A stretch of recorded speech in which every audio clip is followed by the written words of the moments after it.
What is up, everybody? It is Alex from Heavy New York, calling from the quarantine zone again, and this time we got Rob of Cannibal Corpse. Thank you so much for your time today. It feels really good to finally introduce Cannibal Corpse on this channel. Well, yeah, I'm glad to be able to be here and talk with you, Alex. One thing I'm really curious about with the brand new album, Violence Unimagined, coming out this year, first off, the first single is kick-ass. Inhuman Harvest was a kick-ass single. Could that maybe serve as like a clear representation of maybe of what Violence Unimagined is going to sound like, or is that just like one little taste of it? Yeah, that's just one little piece of the puzzle because we have three of us are writing music. You know, Alex, of course, has his own unique style. And then Erik coming into the fold, you know, he has a lot of fresh ideas to bring to the table. So, yeah, between us three writing the music, I think it's definitely just one little piece of the puzzle, you know. Like, I wrote the music and lyrics to that one, and then the next track that we're going to release before the record comes out is going to sound totally different than that because somebody else wrote it. Mm-hmm. Do you think, like, if maybe, like, a listener really got to know all of you individually, like, they would be able to tell, oh, this is something that Rob wrote, this is something that Alex wrote, this is something that Paul wrote? Like, it's fair to say that, like, every Cannibal Corpse song, like, almost every member has, like, their own little signature that puts their own flavor on each track, right? Yeah, I mean, that's a really cool thing when people can actually, like, pick out, you know, like who did what. Sometimes they're wrong, but I mean, it's okay, you know. I mean, you don't have to be right every time. But yeah, I think it's a really interesting thing where somebody's that into it enough to like study, you know, oh, that sounds like this guy wrote that or whatever. You know, sometimes people don't even care who wrote it; they just listen to it for what it is. Yeah. Do you feel that maybe this is like just picking up where you left off after Red Before Black in a way, or do you think that this, you know, with Erik coming into the fold, that this is almost kind of like a new beginning or a new start for Cannibal Corpse in a way? Well, yeah, it's definitely like a whole new chapter, you know, having him in the band, even though it's funny that you say it that way because, you know, I felt like he was the sixth member of the band even before he just joined recently. Just because we've just known him so long, you know, like I think we met him in '89, somewhere around there when he was in Ripping Corpse, and we were just a really good, close friends with each other for years and years, and I mean, it's just that vibe whenever he's not just a producer when we're in the studio with him. That's what I'm trying to say. Like, I feel like he's part of the band when we're working with him.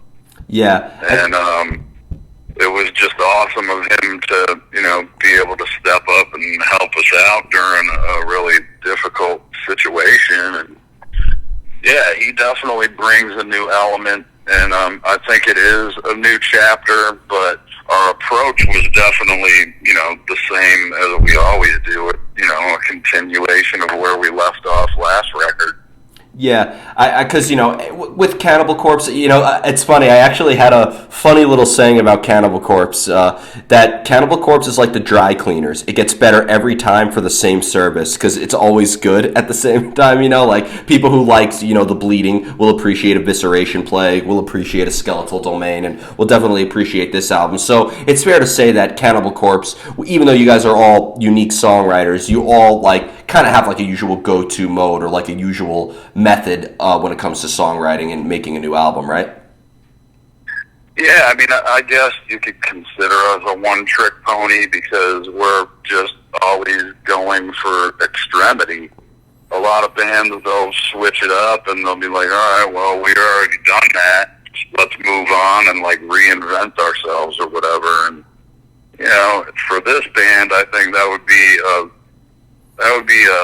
it could be a deadly mistake because I think, you know, this is what most of our fans want from us is just extremity. Like, can you picture Cannibal Corpse, like, purposely watering our sound down? Maybe do a wedding song. It would be life-threatening, you know?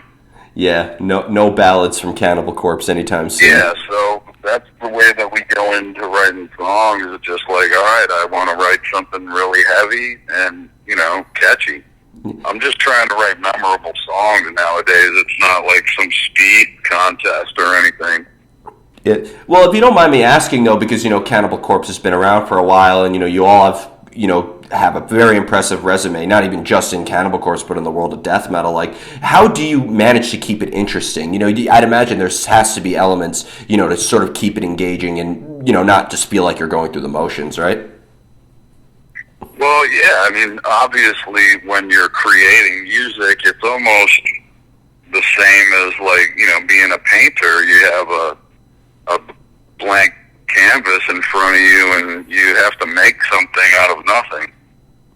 So when you're creating, it's just the whole creativity element and the excitement of being able to, like, make something that's your own. That's what drives me to write new music and keep it interesting. Is, you can pretty much take it wherever the fuck you want to go, and then this is just what we came up this time. Yeah. When you first came into Cannibal Corpse, correct me if I'm wrong, but The Bleeding was the first album you were featured on Cannibal Corpse, right? That's correct, yeah. So when you first came into Cannibal Corpse, were you looking at Butchered at Birth and Tomb of the Mutilated and Eaten Back to Life and being like, okay, this is what I have to do? Or were you sort of, even at that time, maybe allowed to bring a little bit of your own mix into the band as well? Well, yeah, that's a good question, actually. When I got the call to join them, like, I was already friends with these guys since 85 or 86. Like, we were all playing in different bands in Buffalo, so I was friends with these guys for pretty much at least 5-6 years already. And plus, when I was in Malevolent Creation before I joined them, and we did a tour with Cannibal where we were sharing a bus with them. So I had already done a tour with them, and I think they just knew that I would be a good fit when they were looking for a new guitar player. So I think that's why I got the call. And then they called me. They already had, like, tours booked before they got rid of Rusay. And then I flew up there. I think we had like 2 weeks before the first tour, and I learned their set in 2 weeks. Fortunately, because I already knew a lot of their songs just from knowing them for so long and just listening to their stuff. And I'm just like a self-taught guitarist. Like, I never took lessons or, theory or anything like that. I'm just like an ear-tuned guitar player where I could just, like, listen and learn from watching and listening. Yeah, and so I picked up the set pretty quick. Yeah, definitely. And when I hear you play, like a classic song off of like Tomb of the Mutilated or Butchered at Birth, like, you really you execute it so well, and I think in the end people are just happy to see you play it because you really bring both your own flavor into it, but also execute it so well at the same time. Well, yeah, thanks. That's cool that you say that, and I think that's what it was. Is they were looking for a guitar player that could actually, like, bring something to the table, and I think that shows on The Bleeding. I mean, when I first started touring with them, that was for Tomb of the Mutilated, and then when those touring obligations were done, they pretty much said, like, hey, well, if you want to stick around with us, we're writing another album, if you want to join. And, that's why, looking back, I think those tours that I did were kind of like my trial run with them to see if they felt like things would work out. And, it ended up working out well. I mean, writing The Bleeding with those guys, I think that's still, like, our top-selling album. I mean, that album is flawless. Like, that really is, like, some people would say that they need to be in a certain place at a certain time to really get the craving to listen to death metal. But The Bleeding, I can listen to that at a wedding, and I can listen to it at a funeral. I think it's appropriate everywhere I go. Wow, that's great. That's a cool compliment there as well. And I think with The Bleeding, like, I don't think I single-handedly, like, cleaned up their sound or anything, but, I just think that Jack and Alex at that point were ready to, like, just write catchier songs at that point. You know, like the first 3 records are really raw and super aggressive shit. You know, like I'm not taking anything away from the first album, a classic, and that's like a great sound of Cannibal. But I think they were ready to like clean things up a little bit, make things a lot more tighter, and I was part of that. You know, like I think The Bleeding's like the tightest album out of the first 4 for sure. Definitely. And, you know, being such a prolific artist, between, you know, playing with Cannibal Corpse and Malevolent Creation and Hate Plow and Eulogy, and even, like, I think I remember listening to the song you did on Roadrunner United and Solstice, like, with all the projects you're involved with, is it like a different mind frame depending on who you're playing with, or is there a usual method behind the madness that applies to everything? Well, I mean, I'm not doing all of these projects at the same time by any means, you know, like, I mean, I haven't been doing anything other than Cannibal for a while now. Yeah. But, you know, like, when I was working with the other bands, it's different guys in the band, so that contributes to the way that we're approaching the sound of everything, like Hate Plow. When I started that band, I just wanted it to be like a Terrorizer, Napalm Death, just like a grind band. And so the riffs were a lot more basic, and everything was way more stripped down with something like Hate Plow. It was kind of like, you know, how Scott Ian, he was in Anthrax, but he had SOD. Yeah. You know, so that's kind of what Hate Plow was for me, you know, like just a straight grind kind of band. Mm-hmm. And then, you know, just with the other bands, it depends on who's in it, and that determines the sound of the style. You know, I never changed my approach towards writing songs. It just, I think I just have my own identity when it comes to my riffs. Yeah. And fortunately, it just blends in with whatever band I was playing in. Yeah, you know who I feel like you, and another good example of a guitar player like that is Dino Cazares from Fear Factory, because he, like, you know, whether it's Fear Factory or Divine Heresy or Assassino or Brujeria, It's him. it still works. And I feel like you kind of have like that signature riffing style as well. Would you say that having like a signature riffing style, is that evolving with the technique, or would you say that it also has to do with amp settings and pedals and even the gear that you're using? Well, yeah, I think it's definitely a combination of both of those. I think sound, like the gear that you use and the tone that you're going for, definitely makes for, like, it definitely makes it a lot easier for somebody to pick out, like, oh, that's him, because you have your own sound. Like Dimebag Darrell, whenever you hear something that he played, like, you could just tell it's him right away, because he had a unique tone. Mm-hmm. And then everybody's trying to copy it, but they just can't get it quite like him.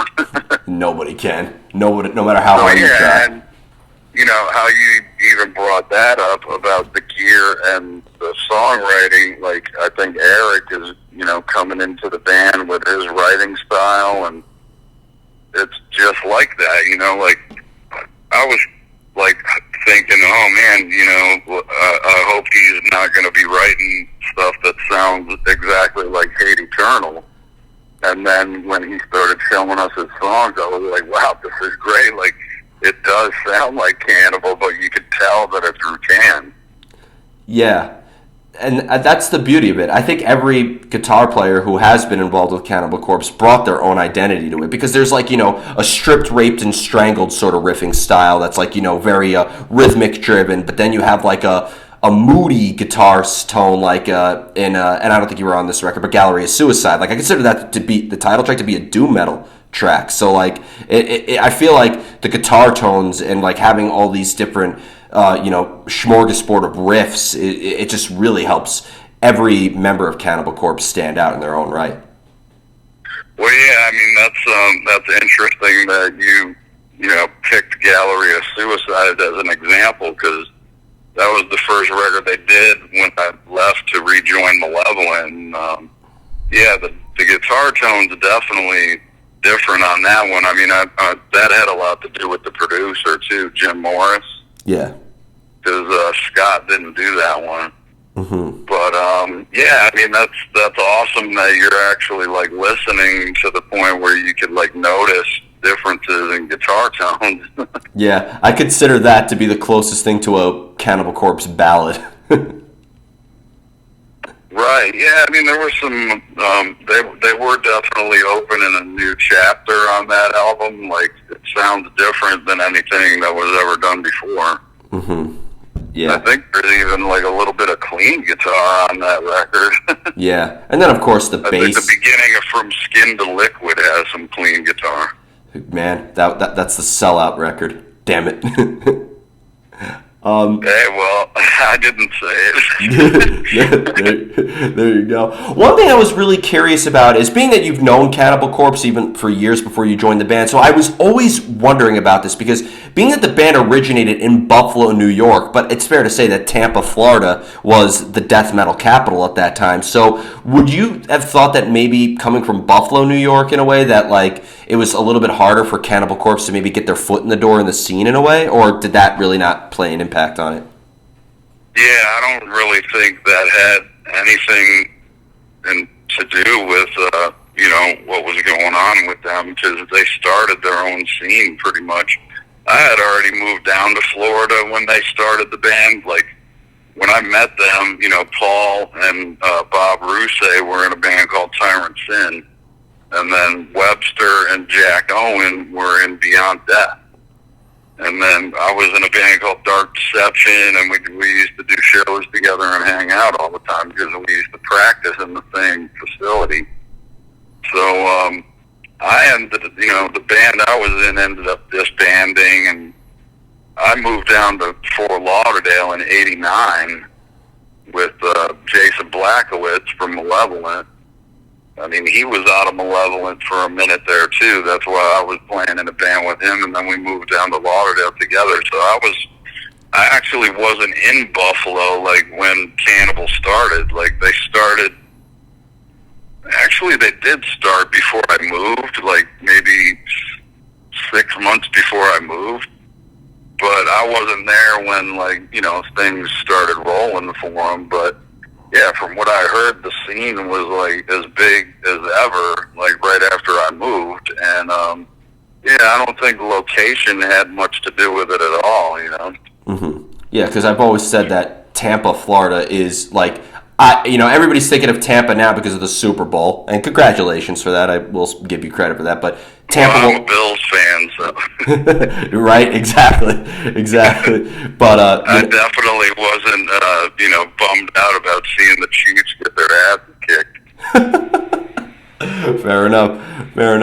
Another question I really wanted to ask you might be a little silly of a question, but like, obviously with Cannibal Corpse, I've heard every single member in every single interview say that, the lyricism and, the brutality of your songs, they're not directed towards anybody. It's, like basically the soundtrack to a horror movie in a way. But has there ever been a time where maybe your personal experiences or maybe personal inspiration or personal, life experiences have ever influenced the direction of the music that you've written?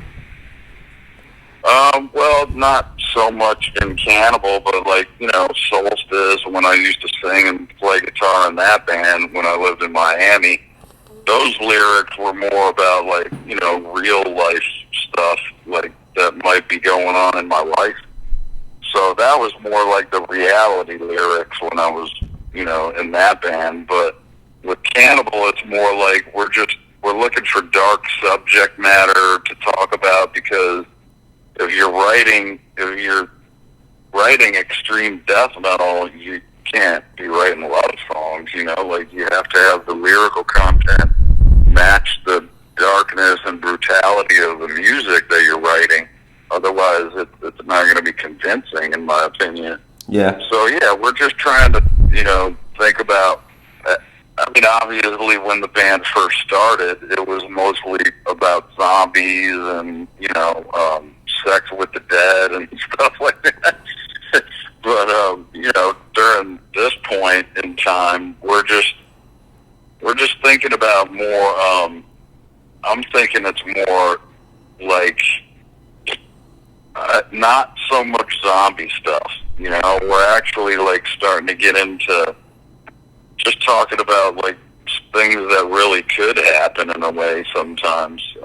Like Inhumane Harvest, that's about this, you know, underground organ trade that's going on, where people wake up missing a kidney in Mexico or something. Or maybe they might not even survive the whole thing because they're taking all their organs. But, yeah, just looking for dark subject matter to match the dark vibe of the music that we're writing. That would be the best way to answer it. Has the times that we're currently living in at all influenced it? Because there's plenty of subject matter you could work with there, right? Yeah, I mean, the whole COVID thing, I'm sure, like, there's going to be a bunch of bands that are talking about COVID, so I didn't want to touch on that. But, you know, it's definitely, sometimes all you have to do is look at real life, and there's so much twisted shit going on around us. Yeah. That sometimes you don't really have to make it up. Yeah, people have asked me, like, how can you listen to this music? It's so dark. I'm like, why would people write this? I'm like, have you looked out your window? Like, well, yeah, sometimes reality could be a very ugly thing, and, you know, the way that our approach to this whole thing is, like, we don't have a message. We're not, like, saying, hey, this is the way we feel about things. I think we're filling a void that sometimes people need to have filled when there's so much negativity. Like, people actually tell us at shows, like, man, listening to you guys, like, got me through a tough time in my life, and you could actually get positivity out of something that, you know, maybe somebody that's not into this kind of music would think it's negative. But, I mean, I think a lot of our fans get positive stuff out of it. I've seen Cannibal Corpse live hundreds of times now, and, like, it's always, like, first off, your fans are some of the coolest people I've ever met. Like, I'll admit that. Like, I think Cannibal Corpse, it's not just the band that is really good, but I think your fans are some really cool people as well. There's no elitism at your shows. There's no impress me bro attitudes. There's just such a sense of unity. I've always said the best way to describe Cannibal Corpse, evil music for good people.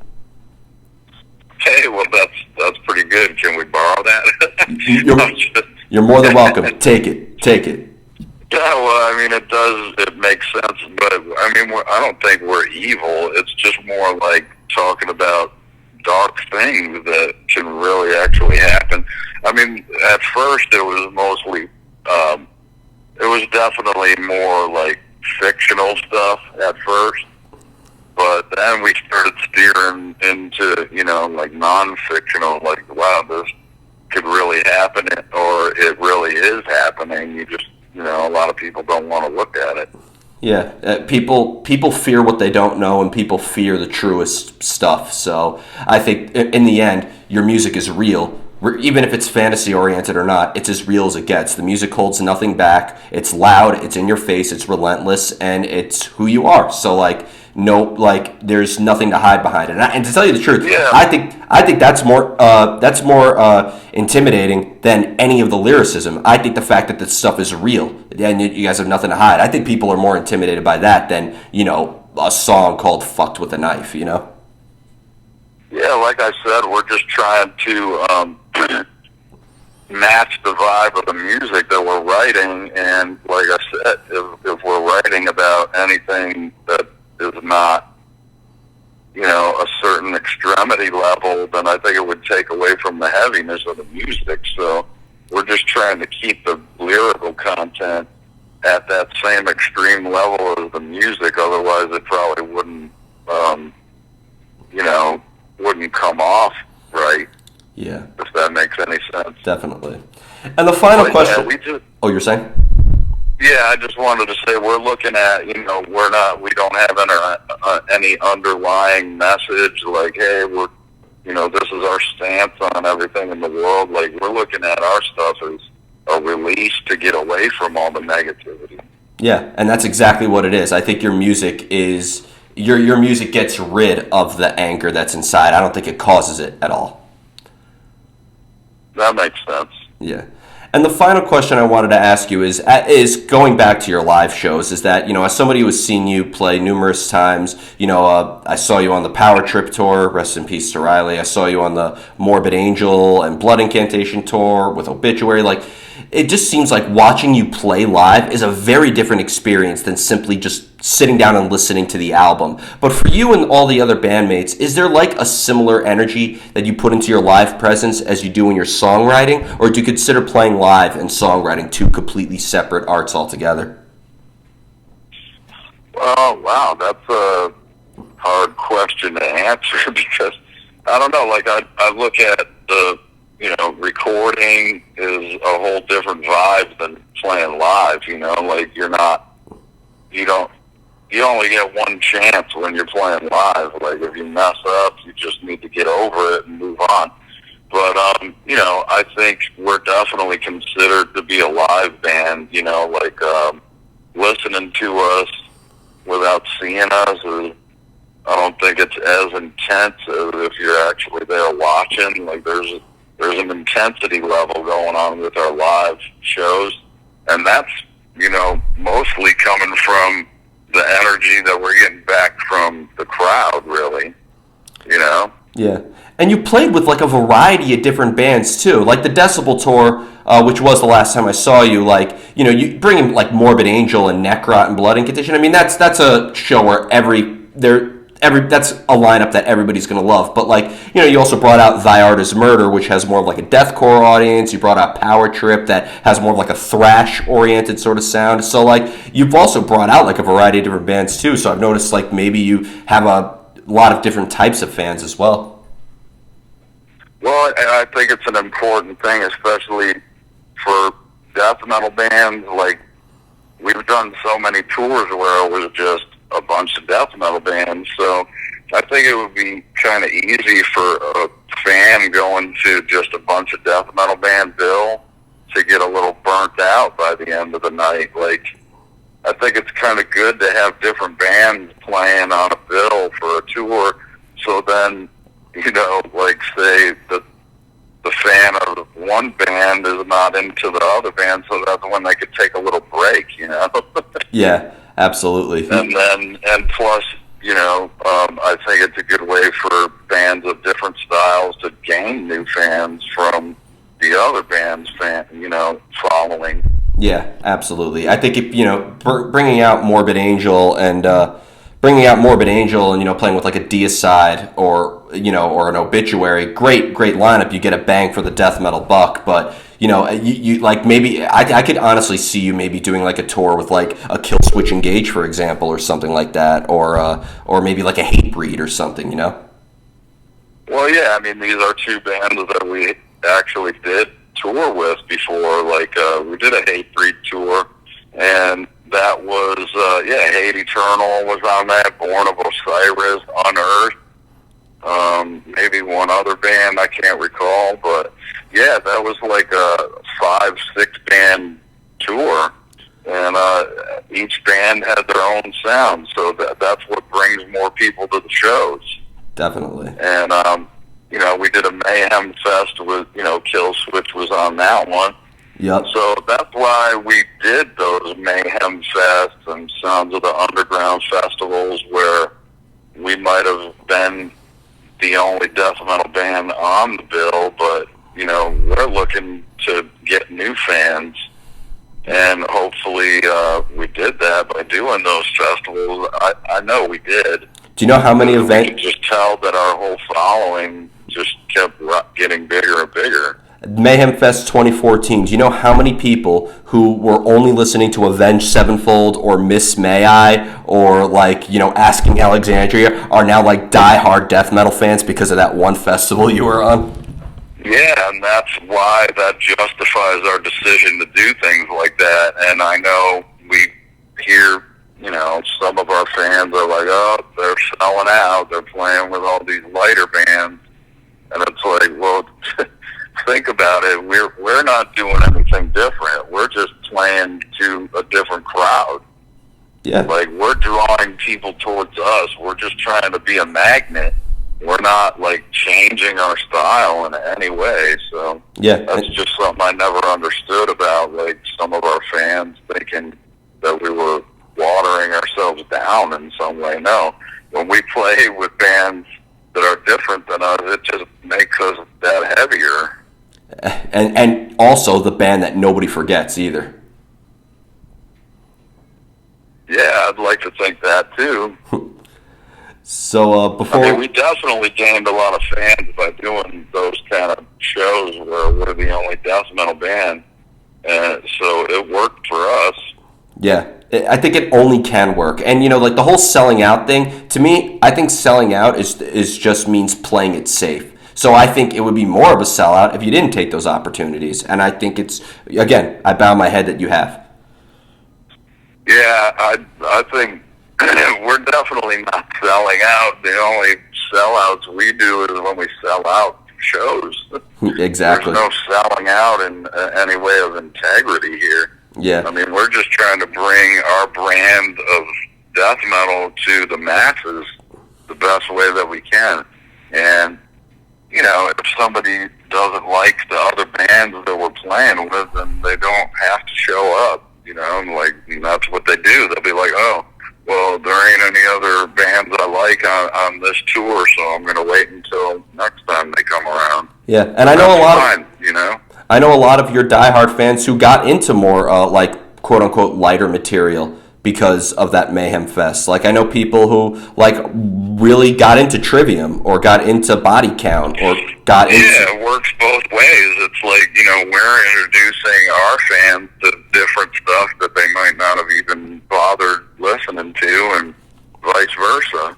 Yeah. So it's just like good for all the bands on a festival like that. You're exposing yourselves to new fans. Yeah, and I think it's only winners at that point. Yeah, because we're not like an elitist attitude band where we're like, oh, well, we ain't going to tour with anything but death metal. Obviously, we're not like that because I think we're opening doors. We're not keeping them closed. Yeah, and that's how you get more people into the genre And to begin with. we're definitely not going mainstream. The mainstream is coming to us. Yep. Oh, before you know it, I think death metal is going to be, you know, sure, it's not going to be on daytime radio after Taylor Swift, I don't think anytime soon, but it's starting to get more and more accepted. I think at the Decibel show that you did, like the New York Times or something like reported on it or whatever. Like people are very interested now in this style of music, that it's really starting to become a cultural influence on society. Well, yeah, I mean, if you think about how long we've been around, like, I guess we could be considered classic music at this point. You know how, think about when the Beatles and the Stones first came out, everybody was freaking out, like, what is this rock and roll stuff? Like, it was so extreme to, you know, just mainstream music fans. Yeah. And it's kind of like, you know, over the years, it's just developed from one extreme level to the next, and now there's actually people in government, rocket scientists, you know, people of high stature that are Cannibal Corpse fans. I heard that there is a medical school that actually made a homework assignment for its medical students to listen to Heartwork by Carcass. So, see, like, look at that. You got doctors and, you know, like these people, and it's funny because they're living this totally straightforward life, but, you know, at home they're probably cranking Butchered at Birth or something. There you go. So before we go, I want to thank you so much for your time today. I really enjoyed this discussion. Is there just anything else with the release of Violence Unimagined that you would like to promote? Maybe like a live stream performance while we, you know, slowly try to return to normal, or anything else? Well, that's been talked about, but, I mean, we're just kind of like sitting back and waiting until we can confirm tour dates, but that's still going to take a while because nobody's booking tours, so. Yeah. I mean, for now, we just have the record will be out April 16th, and we'll just keep everybody updated whenever we can finally get some tour dates going. Yeah. Well, we look forward to it. We definitely want you guys to be one of the first bands that we see live when all this shit's over, because we have some aggression that we want to let out. Yeah, I mean, hopefully this will all be over soon. Yeah, better sooner than later. But thank you. Yeah. Thank you so much, Rob. Everybody, we are here with Rob Barrett of Cannibal Corpse. Violence Unimagined, out via Metal Blade Records, April 16th. Be sure to pick it up then. This is Alex from Heavy New York. We will see you next time.